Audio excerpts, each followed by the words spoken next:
Hello, welcome to Sales TV, another episode of Sales TV. I am the bearded sales guy, and I'm really looking forward to today's session. I'm joined by someone that we crossed paths many years ago, and we've reconnected now that he's in business on his own. And I'd like to, Michael, why don't you say a few words about yourself? Introduce yourself to the audience. Yeah, I'm glad we reconnected. I think way back in the day, I was always trying to recruit you or hire you or work with you in some capacity, but I don't know, this might be the closest we ever get. Yeah, so quick background on me. So 20 years in sales, it's like carrying a bag, sales leadership. I was first line, second line, third line sales manager.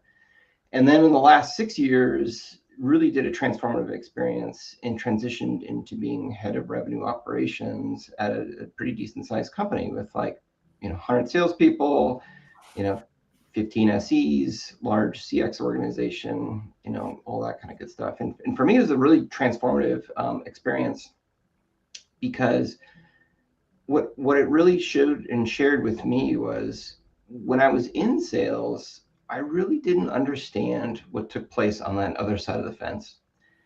And what I mean by that other side of the fence was just all the mechanics that it takes to actually make the business run and be successful. And for me, it was this great moment of exposure to kind of the great calculation, if you will, of what it takes to actually make a business run. Yeah. And I learned a lot from it.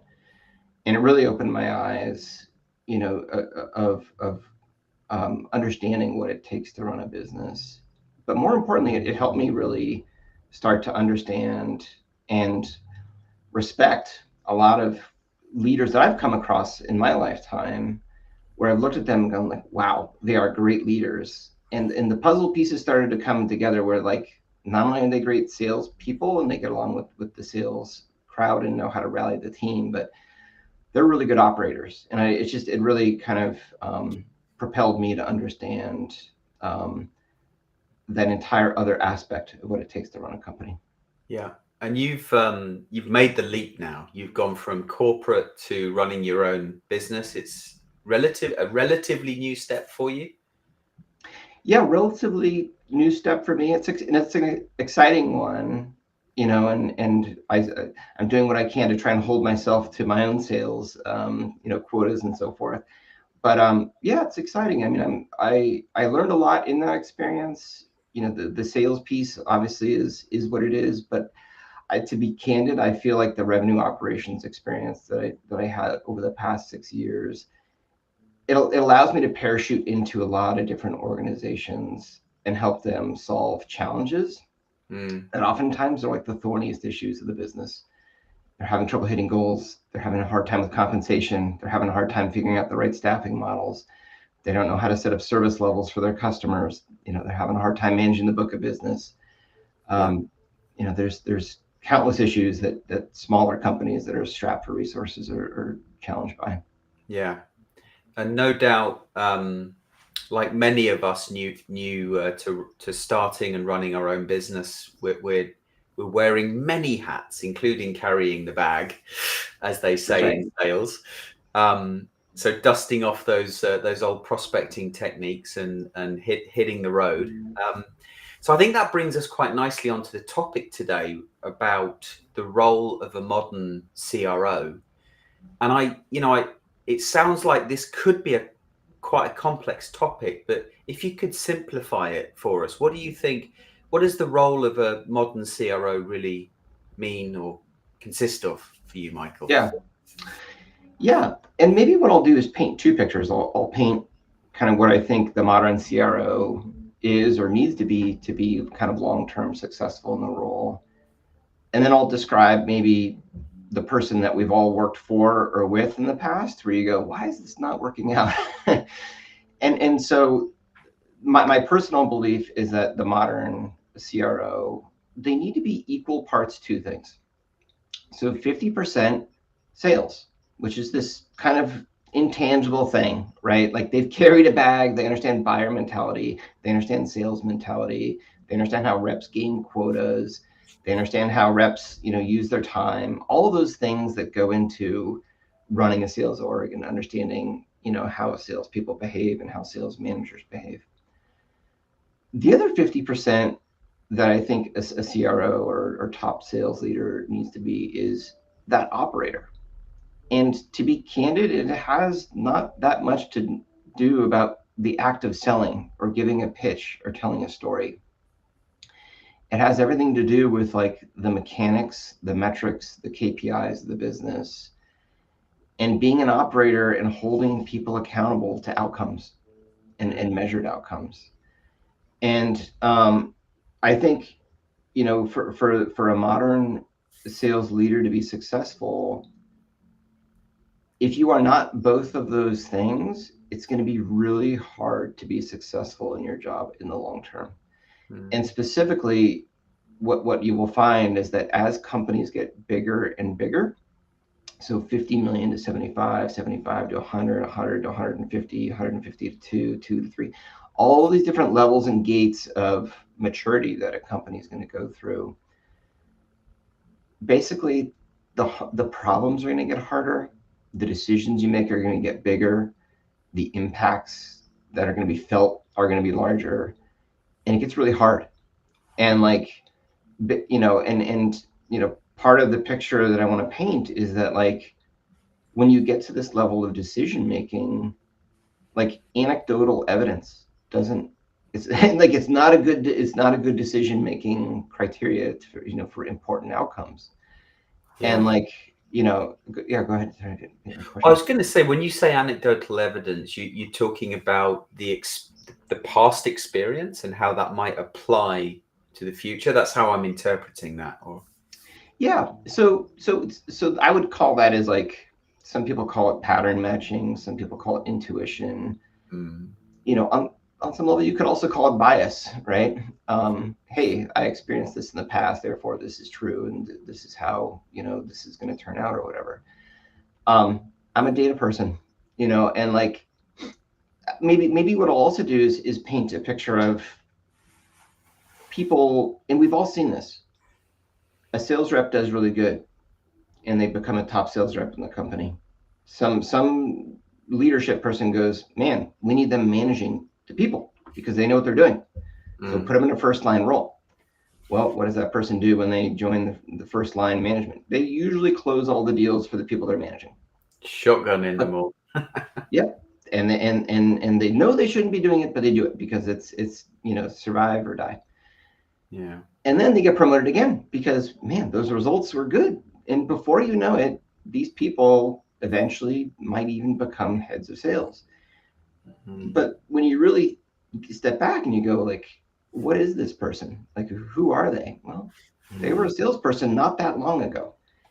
And like, maybe nobody along the way actually came in and said like, here's how you actually need to run a business, or here's what you actually need to be mindful of to think about, in terms of like scaling and growing this business. And the anecdote part that I was referring to, or the bias part, would be like, they tend to make decisions based on feelings. And I'm not saying this is like 100% wrong, but they lean into their feelings, and those become decisions that they make in the absence of data, right? Or for example, they have like a hallway conversations. I talked to John yesterday by the water cooler, and I heard this is happening in the field over and over and over again. Therefore, we're going to put a stop to it. I don't know. That's a pretty small population of data to make a really big sweeping decision that's going to be impacting hundreds of people. Like, could we maybe get some more data behind this decision? So I think my belief is that for heads of sales that are not able to make the jump into that other 50% of operator, what eventually happens is they blow up. And you see these people, they take jobs, and they typically last between 12 and 24 months, 18 months. And they might make a career out of that, to be totally candid. But they're never truly like having like a net positive or like game-changing impact on a company. And it's because they never actually like learned a lot of these core mechanics along the way. And it's like, I don't know. I kind of wish, like, rewind 15 years ago, I had somebody sitting on my shoulder telling me what to do, right? Because I mean, like, all this stuff didn't open up to me until I was 20 years deep in sales and sales management. And then I started to realize, like, oh man, there is this whole other equation. And like, I wish I'd known this a long time ago. Yeah. We have a question from the audience. Bob Britton asks, how are CROs going to handle the push towards e-commerce? Will it create conflict with CMOs who typically own e-com? It's a good question. I suppose it depends on, like, okay, there's e-com, but like, what is the supported nature of that commerce experience? And like, I'll paint one extreme. Buyer comes to your website, they self-educate, they self-select, they self-service purchase, they check out, and the instance is, you know, instantiated, they're off and running. Didn't require any sales. Why would you need a sales department? That's just a lot of money being flushed down the drain. I think that vision is really, really hard for what most B2B software companies do, which is they sell complicated solutions. And it's really, really hard to fully e-commerce sell something that is complicated. There's variations of these things. Like, maybe there's initial conquesting, like account, you know, kind of like acquisition that's done with the new business team. But maybe you sell a product or a service that could be e-commerce driven. And I'll give you an example. Google, even where I worked at Demandbase, we had an advertising component. Once you land an account, is it feasible potentially that you could e-commerce experience media being purchased again and again and again because they're essentially reloading their inventory? Sure. You know, is that going to cause friction, you know, with CRO, CMO? Possibly. But I would still say that's like a hybrid. It's going to be sales supported. So I don't know. I'm not sure if that's a clean answer for you, but I think it's uncharted territory, and it's something that's going to emerge over the next, you know, 10 years for sure. Yeah, but you built a nice framework around it. Basically, you said if there's sales involved in the process, well, then it would be sales. And if it's non-sales involvement, no sales involvement, then why would you compensate sales? Yeah, for sure. I mean, just in general, I hate to say it, but if e-com is actually servicing sales for your company, you don't need expensive salespeople. Right. Like, it's that easy to purchase. Like, why are we paying really expensive? Like, salespeople make an enormous amount of money. That's one of the biggest cost centers for a business. And if your stuff is that easy to sell, well, you probably need pretty junior people to be supporting, you know, that sales flow. So I want to take a couple of steps back to something you were saying earlier, Michael, around that step up, and paraphrasing, so forgive me, but you know, you kind of move from head of sales where, you know, 90% of your decisions are based on emotion. And as you were saying that, I was thinking, well, aren't most decisions based on emotion? And then we just we rationalize it with data. And I've heard Rob say that before, I'm sure, more than one occasion. But it feels like what you're actually saying is, well, we need to get to a point, sales leaders, chief revenue officers need to get to a point where they have created an environment where they can trust the data. I mean, I've been in organizations, and pretty big organizations, where the results are gained all of the time just to get budget to do more stuff. Yeah. So how do you prevent that from happening? Yeah, these are good questions. I mean, I think if you're a CRO or head of sales, you fundamentally have to have a really good, whatever label you want to slap on it, rev ops, sales ops, field ops, you've got to have a partner in crime that is going to cut through the BS and actually provide you a sane look in the mirrir. Mm. And I've seen what, and I'll just give a classic example, marketing with like attribution. Oh yeah, like, it's always going to be a contested data set. Oh, last touch, first touch, hybrid touch, every channel is the best, this channel or my program is the best. Right. So these things are always going to be contested or whatever. But like, or that event worked. Hey, can we just attach Bob to that? Channel, partner, right? Attribution, these things can always get fuzzy. But like, I don't know, as head of sales, the number sits with you and nothing else matters. And like, you have to have a partner in crime that will scrape it all down to the metal and get you true answers. And if you don't have true answers, you're not making the right decisions. And so like, there has to be a little bit of like eye connection between the head of sales and the person who's like creating the data for them. And like, I don't care if it looks good, bad, or ugly, it's the truth. Yeah. And if you're not focused on solving those problem areas, you're going to be in trouble. Yeah. I think this is where, for me, the role of the CRO is one where, marketing, sales ops or rev ops, whatever you want to call it, it's all rolling up to them. Yeah. If you've got these separated business units, then not rolling into the CRO, then that's where problems arise because you're always trying to justify yourself. Yeah, for sure. And even the role of rev ops, earlier stage companies, I think it's pretty common that it sits under the CRO. Mm-hmm. And so there's kind of a direct access and so forth. There is a place too where maybe a company gets so big and the reporting takes on such an importance and governance takes on such an importance because maybe you're thinking about IPO or maybe you have IPO'd, and things like investor reporting become so critical to the company that RevOps, I mean, there's a bit of a tug of war between RevOps sitting, with the CFO or sitting with, CRO. I could see it being both. But I will tell you, if it sits with the CFO, you're not going to get fake answers. You're going to get real answers.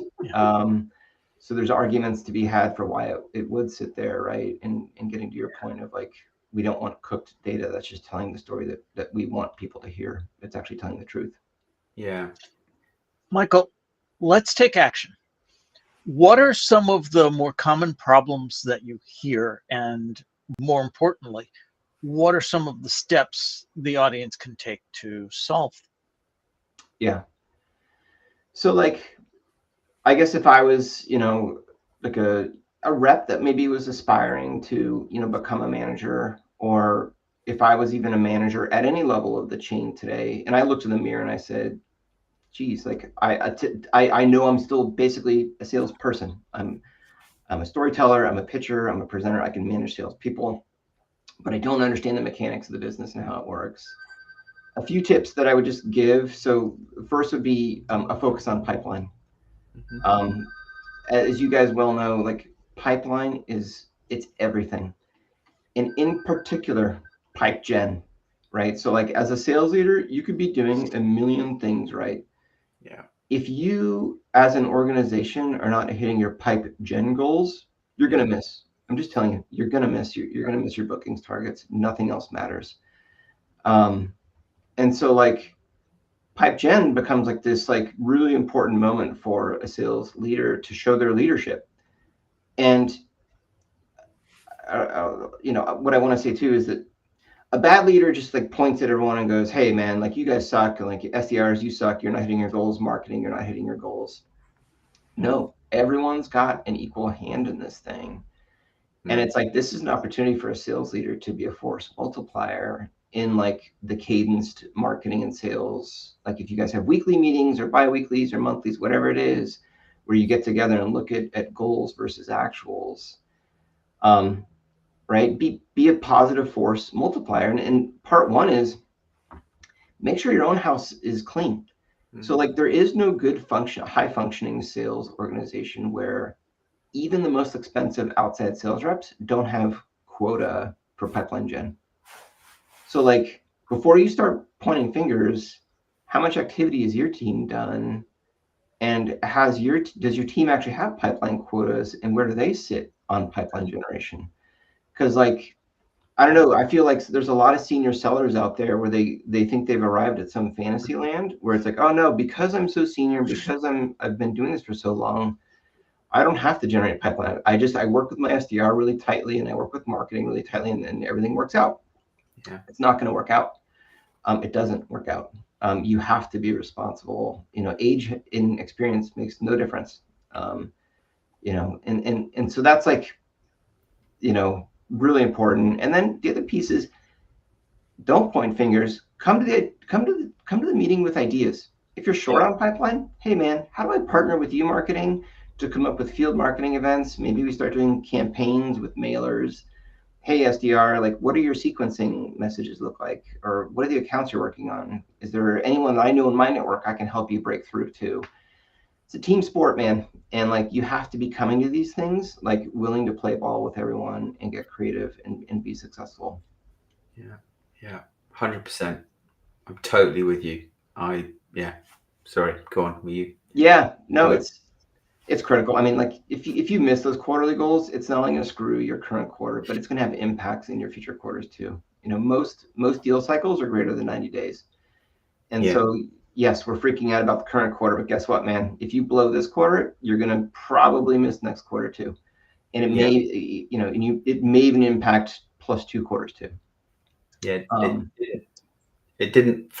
I'm totally with you. For me, around 2005, 2006, I realized the importance of having that, what I used to call, and still do actually, the opportunity forecast. So it's not the revenue forecast. It's when is this conversation likely to become a qualified opportunity, and have that 12-month view into the future. And I still use that today. Even when I was head of sales within Oracle, that's what I used with my teams. If we don't know that, we have no control over whether or not we're influencing or likely to achieve the number that we've got. And it baffles me that sales leaders don't do that. That's right. Or they do exactly what you just said. They point the finger. Oh, our SDR team's crap. Lead gen in this company's rubbish.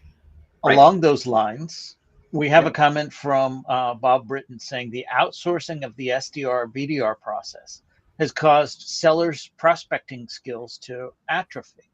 Michael, I'd be interested to hear your reaction to that. I guess, so I'm just going to take that to mean outsourcing of SDR, BDR,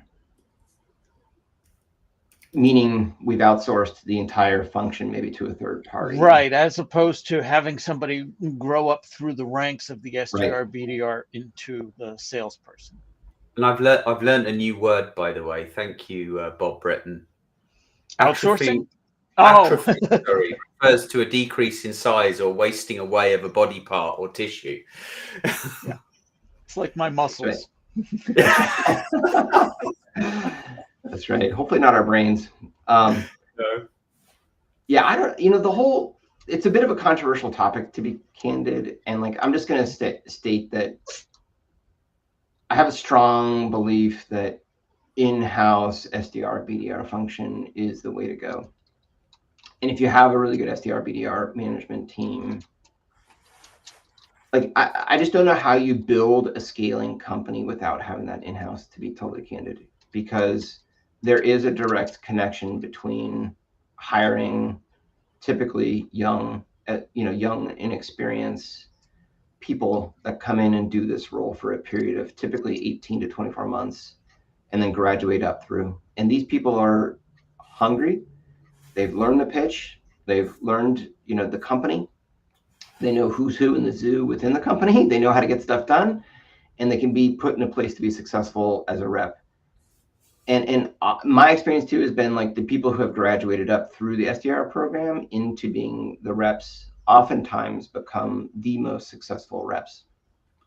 And like, I will tell you more often than not too, hiring from the outside, I've seen more people come in with like under the banner of this person's a rock star, you pay a ton for them, and then they don't succeed, and it's like, or they're a mediocre rep amongst the pool or whatever. So like, I don't know, that's a bit of my own point of view on that. But like, in terms of the atrophy part, I'm just going to call BS on it. And it's basically like the only reason it atrophies is because it's allowed to atrophy.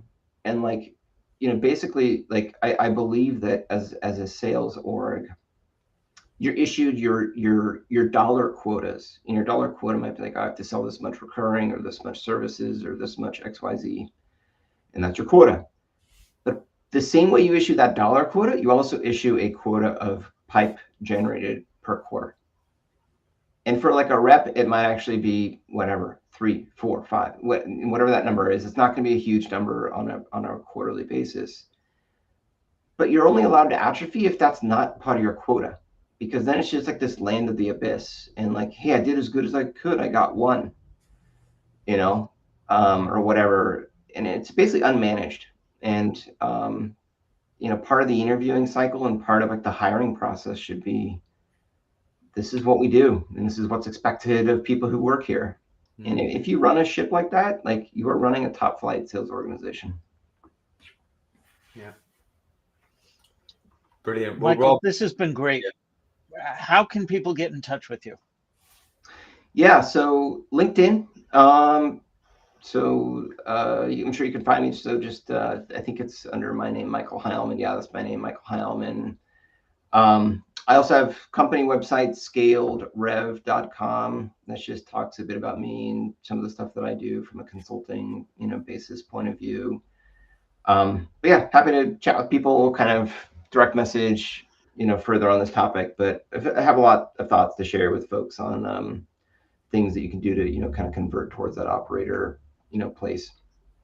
nice. Fantastic. We now have a newsletter. Get show highlights, beyond the show insights, and upcoming show notes. Visit us at SalesTV.live/newsletter or scan the QR code on screen here. On behalf of myself and Alex and the team here at Sales TV, Michael, thank you so much for joining us. To our audience, also, thank you for being a part of today's show. And we'll see you next time on Sales